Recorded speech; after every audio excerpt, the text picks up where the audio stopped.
नहीं आएगा तब तक आप जो है वो एकदम अच्छे लगोगे, समाज को, अपने आप को, लोगों को, हर एक को आप अच्छे लगोगे। लेकिन जैसे ही साहस और शक्ति के साथ में विनम्रता का स्थान हट जाता है तो वही व्यक्ति जब अहंकारी हो जाता है तो निश्चित तौर पर फिर समाज को और लोगों को बुरा लगने लग जाता है। ठीक है, तो यहाँ पर देखिए उदाहरण के माध्यम से भी स्पष्ट किया गया है। आप इसको उदाहरण के माध्यम से भी समझ सकते हैं कि कौन जो है वो साहस और शक्ति के साथ विनम्रता रख रहे हैं और कौन जो है वो केवल साहस और शक्ति का रख रहे हैं, उसका क्या परिणाम होता है। ठीक है,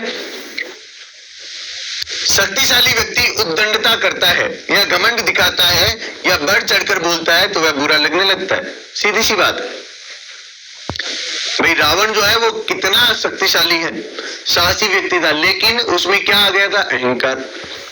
उसमें अहंकार आ गया तो सीधी सी बात है वह विनम्र हो ही नहीं सकता, और विनम्र नहीं होगा तो सीधी सी बात है लोगों को आप फिर बुरे लगने लग जाओगे, लोगों को आप बुरे लगने लग जाओगे। तो यहाँ स्पष्ट रूप से क्या समझाने की कोशिश हो रही है कि साहस के साथ में शक्ति है और उन दोनों के साथ में विनम्रता यदि है, हम्बलनेस यदि आप में है तो 101% आप जो है वो बहुत अच्छे से हर स्थिति को हैंडल कर पाओगे, है ना, हर स्थिति को हैंडल कर पाओगे। तो यहाँ पर ये देखिए क्या कह रहे हैं, उदाहरण के माध्यम से भी समझना है।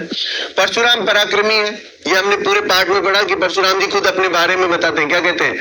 बाल ब्रह्मचारी यति कोई विश्व विदित क्षत्रिय कुलद्रोही, मैं बाल ब्रह्मचारी हूँ, अत्यधिक क्रोधित स्वभाव वाला हूँ और सारा संसार मुझे जो है क्षत्रिय कुल के विद्रोही के रूप में जानता है। पराक्रमी है किंतु उनका स्वयं को महापराक्रमी, बाल ब्रह्मचारी, सीधी सी बात, उनका कुल्हाड़ा।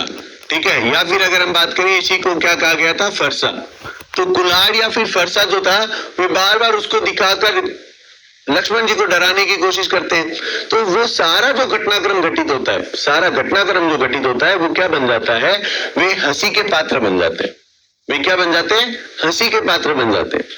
क्यों? क्योंकि लक्ष्मण जी उनकी हंसी उड़ाते हैं। अच्छा, आप मुझे बार बार जो है वो कुल्हाड़ा दिखा के डराने की कोशिश कर रहे हो, मानो फूंक से पहाड़ उड़ा दोगे। ठीक है, तो ये बात क्या है? हंसी में बोली जा रही है, व्यंग्य में बोली जा रही है। ठीक है, अब बात आती है लक्ष्मण जी की।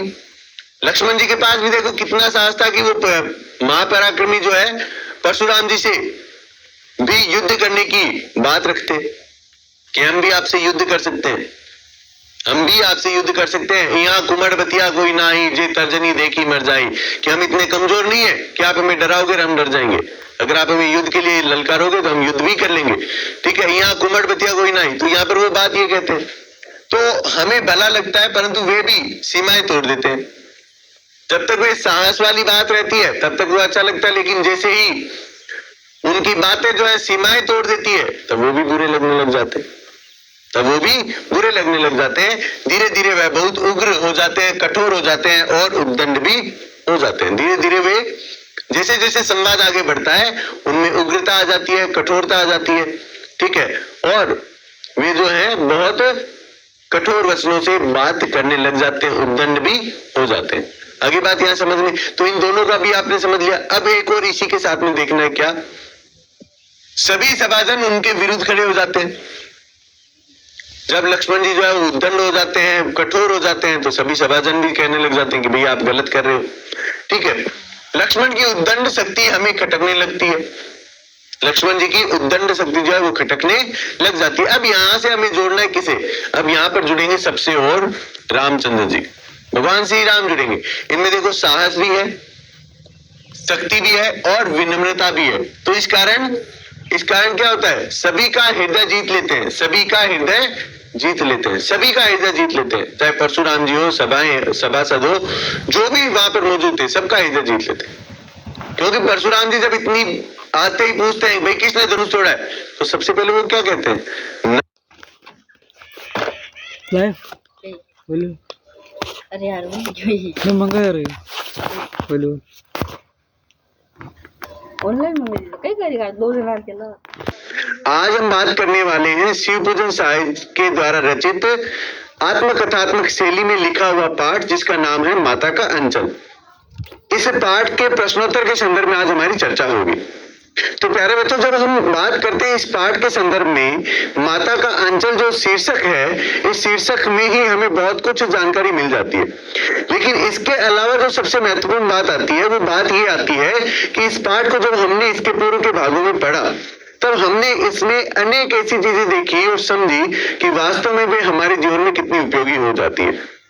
तो प्यारे बच्चों, जब मैं इस पाठ के संदर्भ में बात करता हूँ, इसके प्रश्नों के संदर्भ में बात करता हूँ, तो मैं चाहता हूँ कि एक बार जो है, जो हमने अभी तक पाठ पढ़ा, उस पूरे पाठ को जो है थोड़े से सारांश के रूप में फिर से समझे, ताकि आप लोगों को प्रश्न का उत्तर देते समय किसी प्रकार की असुविधा ना हो। जब हम आते हैं इनके प्रश्नों पर, तो प्रश्न हमारे किस प्रकार के बनेंगे, कैसे उनमें प्रश्नों का समावेश होगा, किस प्रकार हमारा उत्तर, लेखक वहां तक इस वजह से मैं अपने पिता के पास न जाकर कहाँ जाता है, अपनी माँ के पास, अपनी मैया के पास जाता है। और ये होता भी है जनरली, अगर आप देखेंगे तो यही होता है कि अगर आप किसी भी संकट में गिरते हैं, कोई भी मुसीबत आप पर आती है, तो मुख पर आपके सबसे पहले जो नाम आता है वो माता का ही आता है। सबसे पहला नाम हमारे माता का ही आता है। तो देखिए हमारा उत्तर में इसी प्रकार का उत्तर बनेगा। बच्चे, लेखक का अपने पिताजी से अधिक लगाव था, ठीक है। उसके पिता उसका लालन पालन ही नहीं करते थे, उसके संग दोस्तों जैसा व्यवहार भी करते थे। जैसा हमने इस पाठ में पढ़ा कि उनके पिता जो है वो क्या करते हैं, उसके साथ में हर खेल में उसके सम्मिलित होते हैं, हर खेल में उसके सम्मिलित थे और उसका लालन पालन भी बहुत अच्छे से कर रहे थे, खूब अच्छे धार्मिक संस्कार भी दे रहे थे।